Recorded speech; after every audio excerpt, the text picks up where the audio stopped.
L'instant prestige sur Free Week, je suis une fois encore avec Fidèle Agokun qui était ici il y a 2 semaines dans le Visa de l'Audace. Il a partagé avec nous son expérience entrepreneuriale dans cette ferme-là, la puissance de l'agriculture. Ce matin, il est avec nous pour nous parler de ce qu'il vend, de ces plantes-là qu'il vend. Fidèle Agokun, bonjour une fois encore. Bonjour, chers journalistes. Merci d'être avec nous. Merci. Je voudrais même d'ailleurs que vous preniez l'engagement avec nos amis internautes que vous aurez à animer très prochainement une rubrique dans cette émission dans laquelle vous aurez à nous présenter les vertus des feuilles, des plantes. Il n'y a pas de souci. Il n'y a pas de souci. Vous prenez l'engagement. Oui. Voilà, merci. Merci pour cet engagement, on l'a pris. Alors, la puissance de l'agriculture commercialise quoi? Bonjour, une fois encore, chers journalistes. La puissance de l'agriculture, elle est une entreprise purement agricole.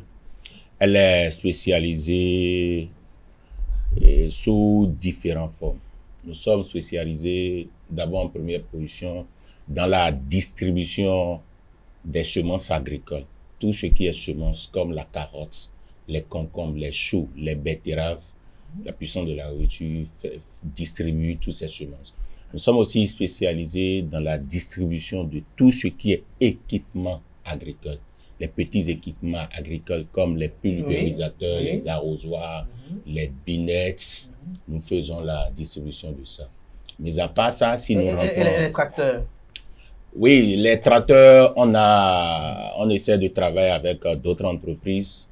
C'est vrai que nous-mêmes, on n'importe pas, mais on essaie de gérer le challenge avec eux. Eux, ils importent et nous, on les aide à vendre avec eux. À vendre avec eux. Oui. Et par rapport à ça, comment ça se passe là? Lorsque, par exemple, je dis peut-être une bêtise, je m'appelle peut-être Jean ou Jacques et que je veux avoir ma ferme et je ne connais personne dans le domaine, j'ai peur qu'on me gruge. Comment la puissance de l'agriculture peut m'aider à avoir les équipements conséquents et peut-être me conseiller à l'installation de ma ferme là? Ok, pour avoir ces équipements, c'est plus facile. D'abord, nous, on devrait faire déplacer notre équipe sur le terrain et faire une visite générale sur le terrain, voir si le domaine que ce dernier a acquis est vraiment raisonnable aux normes de la production qu'il voulait faire. S'il n'a pas une idée de ces productions, on peut toutefois les aider à donner on peut toutefois leur faire des propositions. Parce que, peut-être un exemple, la personne peut dire, nous, on va faire du manioc, on va faire la plantation de tel plant qu'on voit que le sol n'est pas apte pour pouvoir recevoir ce dernier. Mais nous, compte tenu de notre expertise, on lui dit non. Avec ça, tu ne pourrais pas faire cette production, tu ne pourrais pas faire ça. Mais on peut toutefois te proposer ci, on peut toutefois te proposer ça. Et en guise de nos propositions maintenant, les matériels qui sont acquis, les matériels qui sont fondamentaux et qu'il a besoin réellement pour qu'il puisse avoir de très bons résultats maintenant, on essaie de lui faire ces propositions et c'est de là, il peut toutefois continuer son challenge. Tout à l'heure, à cette même place-là, Daredi a dit quelque chose de très important. Celui vers qui tu vas pour faire un gris pour les enfants, il faut voir est-ce que lui-même, il a déjà fait des enfants. Alors, chers amis, on va suivre quand même cette réalisation, ce reportage de Anaël Vianedou, qui est allé sur la ferme de la puissance de l'agriculture pour nous plonger un peu dans cette immersion-là. On va suivre un peu de ce qu'il fait véritablement. On va regarder et on va revenir pour poursuivre les échanges très rapidement. Engagement, travail et persévérance, c'est la clé du succès de Fidèle Agokun, agriculteur et gérant principal de la ferme La Puissance de l'Agriculture. Un jeune entrepreneur qui a cru en la richesse de la terre dès son plus jeune âge et qui s'y est consacré. L'agriculture, c'est une passion pour moi, c'est comme de l'art pour moi. Et quand je suis dedans, je vous jure que je peux rester sur ma ferme sans manger et être avec mes plants du matin jusqu'au soir. Moi, j'ai choisi ce métier parce que c'est quelque chose que j'ai aimé déjà dès mon enfance. Et j'ai toujours l'habitude de dire et remercier mon très cher papa, c'est un agriculteur. Et j'ai pris le goût déjà dès la base. Parce que c'est que j'aimais le champ au point où tout mon corps est mouillé de ça. Et quand je rentre dedans, je le fais avec fierté, avec un engouement que vous devez savoir que ça, c'est pas que quelqu'un est derrière moi qui me pousse à dire fais ci, fais ça. Non, j'ai décidé. Donc c'est pour cette raison, quand j'ai fini les études, j'ai dit je ne veux rien faire que de m'investir dans l'agriculture. Spécialisée dans la production et la distribution des semences agricoles, la puissance de l'agriculture se distingue dans le milieu par sa production particulière accentuée sur les plans médicaux. Cette plante que vous voyez dans ma main, on appelle le Cissus quadrangularis. Enfin, on l'appelle Campé à l'Impé.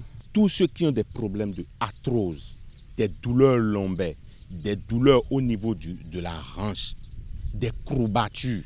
On fait un travail de base et on essaie de vulgariser tout ce qui est espèce et qui est utile, tout ce qui est plante, qui peut faire de bonnes choses à la santé humaine. On fait ce travail. Notre travail, c'est comment aider la population. Et leur mot qu'ils souffrent réellement, avec la plante, ils peuvent guérir toutes sortes de maux, toutes sortes de maladies qu'ils ont. C'est pourquoi nous essayons de faire un travail formidable en produisant toutes sortes de plantes et surtout les espèces médicinales. Nous battons beaucoup plus sur les espèces médicinales, à part les espèces de reboisement, les espèces fruitières, les fleurs, tout ça là qu'on produit. Et ces espèces spécifiques, nous le produisons pour pouvoir aider la population à résoudre tous les maux cachés qu'ils ont. Et à base de ces feuilles, ils peuvent toutefois s'en sortir.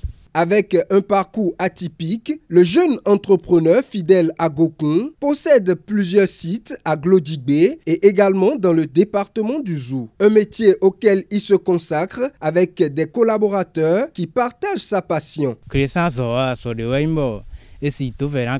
L'agriculture n'est pas un métier à négliger parce que c'est rentable.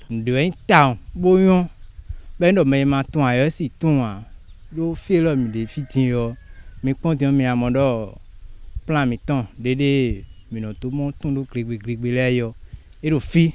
Nous lorsque vous avez de l'amour pour le travail, vous n'avez plus de difficultés. Je ne rencontre aucune difficulté dans ce métier. Donc,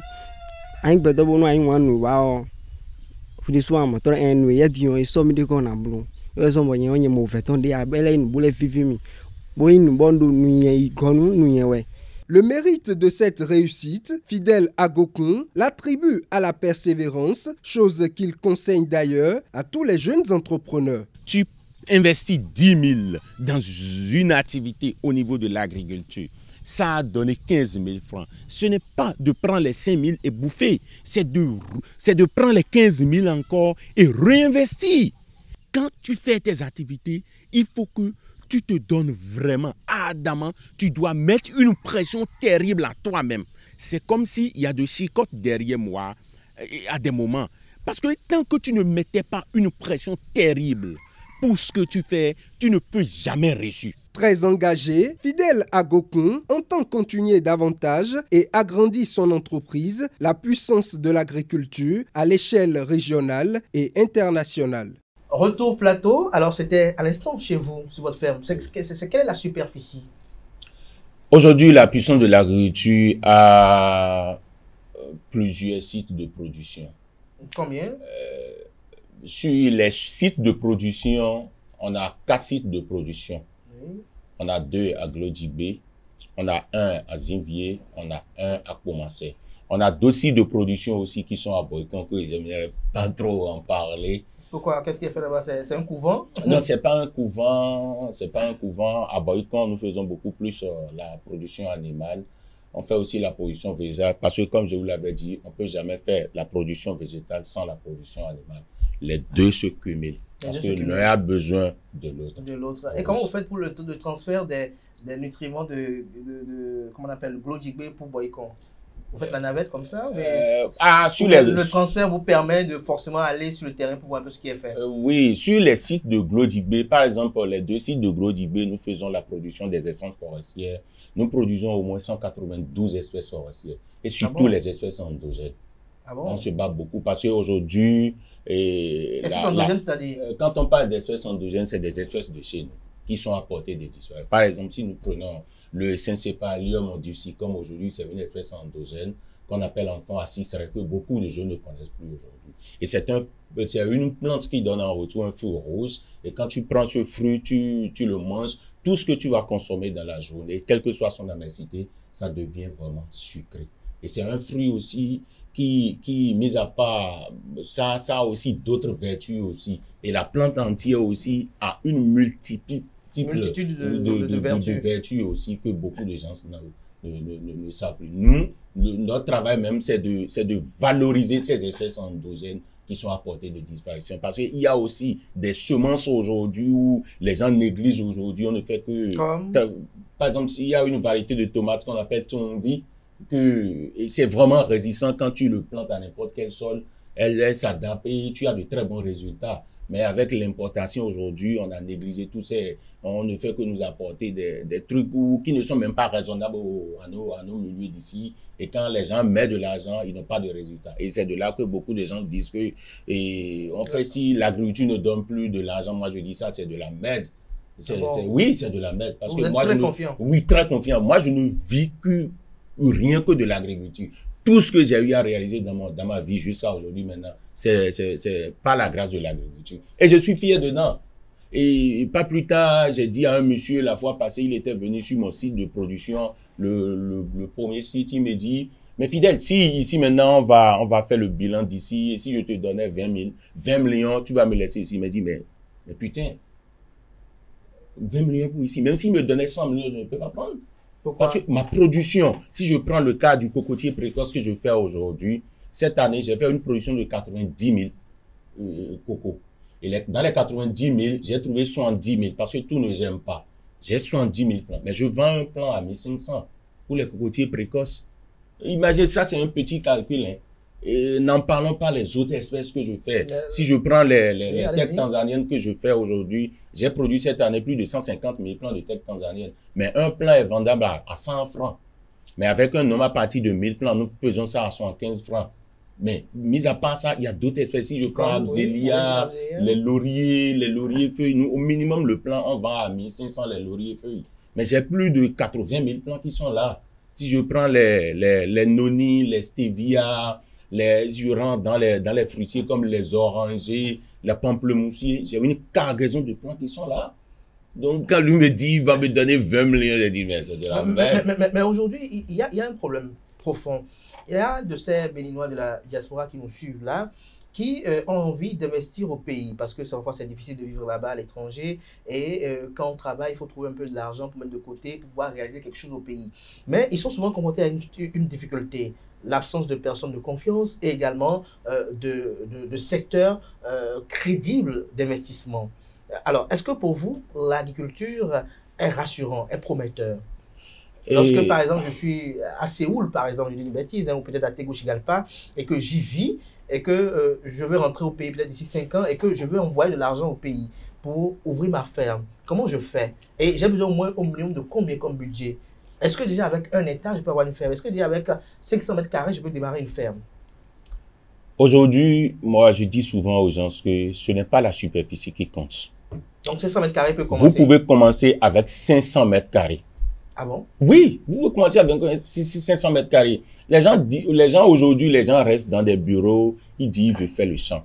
Mais je dis ça, c'est de faux trucs. D'abord, pour avoir de très bons résultats au niveau de l'agriculture aujourd'hui, il faut avoir la disponibilité du temps. Ça fait un. Quand tu n'as pas la disponibilité du temps pour mieux suivre ton investissement, c'est pas la peine. Secondo, si tu n'as pas la disponibilité du temps, il faut que vous tombez sur de bonnes têtes. Parce que il y a beaucoup de gens qui sont sur les réseaux sociaux aujourd'hui qui disent ils sont des agriculteurs, ils sont ci, ils sont ça. Mais les gens leur confient de l'argent, mais en réalité, c'est faux. Pas plus tard, il y a de cela 2 semaines, j'étais là, et un monsieur m'a appelé, il m'a dit, c'est telle personne, j'ai dit oui. Il m'a dit, je vous ai commandé quelque chose, il y a de cela plus de 2 mois, mais je vous appelle, vous ne répondez plus. J'ai dit, monsieur, vous avez bien regardé le numéro que vous avez appelé? Il dit, oui, j'ai regardé le numéro. J'ai dit, ben, vous êtes tombé. Il m'a dit, c'est telle entreprise, non? Je ne voulais pas appeler son nom. J'ai dit non, mais je connais le promoteur de cette entreprise. Et vous lui avez commandé, quoi, il m'a dit, je lui ai commandé des graines de campéché, 100 litres. Il a pris mon âge, j'ai payé la moitié, mais depuis je l'appelle, il ne décroche pas. J'ai dit, ok, je vais vous indiquer sa boutique. Et je lui ai indiqué la boutique. Vous avez trahi votre collègue? Non, c'est pas que je lui ai trahi.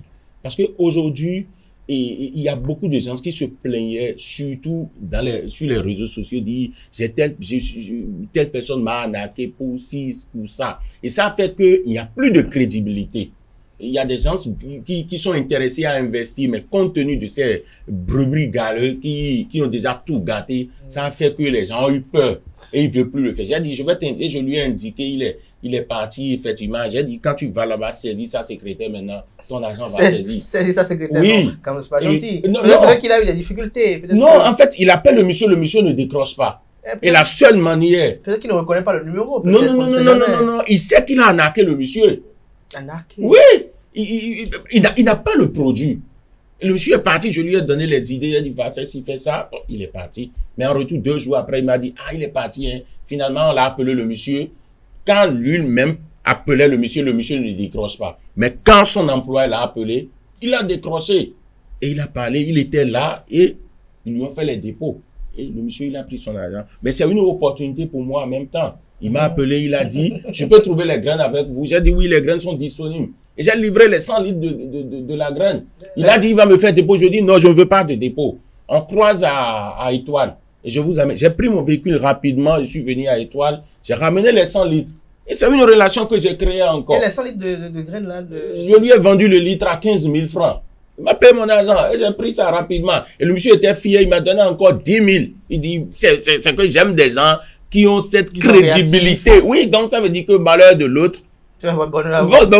Oui, c'est ça. Oui, c'est ça qui m'a permis. Moi, j'ai vendu facilement. Et ce monsieur, maintenant, ce qu'il a payé déjà chez moi, et en moins de 3 mois que je l'ai connu maintenant, c'est beaucoup. C'est beaucoup de choses. Il m'a branché encore d'autres éléments que je ne les connaissais ni d'Adam ni d'Ève, mais il m'appelle, il dit j'ai besoin de ci, j'ai besoin de ça. Et je les ai dit, ils ont trouvé ça facilement. Et donc, si je comprends un peu pour conclure, si on veut entreprendre, si on veut être dans le domaine de l'agriculture, on a besoin de vous. Vous pouvez répondre, mais il faut que le promoteur ait de la disponibilité. Et s'il n'a pas de la disponibilité, qu'est-ce qui est possible? C'est 2 choses. Il doit avoir de la disponibilité. S'il n'a pas de la disponibilité, parce qu'il y a beaucoup de gens aujourd'hui, les gens disent des chiffres mirobolants aujourd'hui sur les réseaux sociaux. On dit quand tu fais telle production, tu auras tel million, tu fais telle production. Non. Celui qui est réellement dans la production, s'il va dire de façon concrète, quand tu veux être un agriculteur aujourd'hui où tu n'as pas les moyens, tu ne peux pas faire. Parce que la plante est considérée aujourd'hui comme un être vivant, qu'il faut lui apporter les nécessaires qu'il a besoin. Et si c'est nécessaire, tu ne l'apportes pas au moment opportun, tu ne peux pas avoir de résultats. Donc, ce n'est pas la superficie qui compte. Il faut commencer petitement, avec une petite superficie. Et au fil du temps, que les résultats commencent à sortir, vous allez essayer d'élargir. Mais quel est le domaine le plus rentable dans l'agriculture? Le plus rentable, qu'est-ce qui est plus fructueux? Oui, si je rentre dans l'agriculture, les domaines, je veux dire, bon, toutes sortes de domaines sont rentables. Mais par exemple, si je rentre dans les plantations aujourd'hui, et quelqu'un qui a un domaine vide de 10 hectares, 15 hectares, et il ne sait rien, il n'a rien mis sur ces domaines, même s'il fait de façon très simple la plantation des tecs aujourd'hui. Si nous prenons 1 hectare de tecs aujourd'hui, on a 2500 plants de tecs. Et avec un bon suivi, à partir de la 3e année, il peut faire la première coupe. Un plan de teck déjà à 3 ans minimum est vendu. Minimum, c'est entre 2000 et 2500. À partir de 3 ans avec un bon suivi. Mis à part ça, s'il fait la production du cocotier, sur 1 hectare, moi je conseille aux gens de faire 100 plants sur 1 hectare. Un plan de cocotier avec un bon suivi entre en production à partir de 3 ans. Mais je dis, je pèse mes mots, avec un bon suivi. Et quand je parle du suivi, il faut qu'il y ait la disponibilité de l'eau. Il faut apporter les nutriments au moment opportun. Il faut faire les traitements comme cela se doit. Et à partir du 3e année, les plants vont rentrer en production.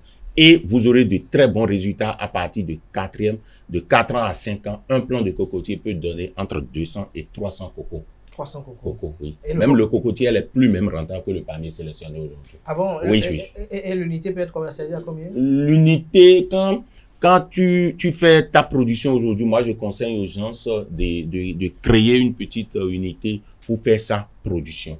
Parce que quand vous faites votre production, moi je connais des endroits aujourd'hui, quand tu vas, tu prends un noix de coco que vous allez prendre, c'est à 1000 francs qu'ils font. Je connais des endroits. Oui, c'est à 1000 francs parce qu'ils font une production. Par exemple, quand je veux pas appeler de la structure parce que il veut pas trop se faire. C'est 1000 francs parce que c'est une production purement écologique en respectant les normes. Eux n'utilisent pas d'engrais chimiques ni les produits chimiques. Tout ce qu'ils font là, c'est une agriculture vraiment très raisonnable qui respecte les normes. Mais leur coco là, quand tu vas chez eux, c'est 1000 francs.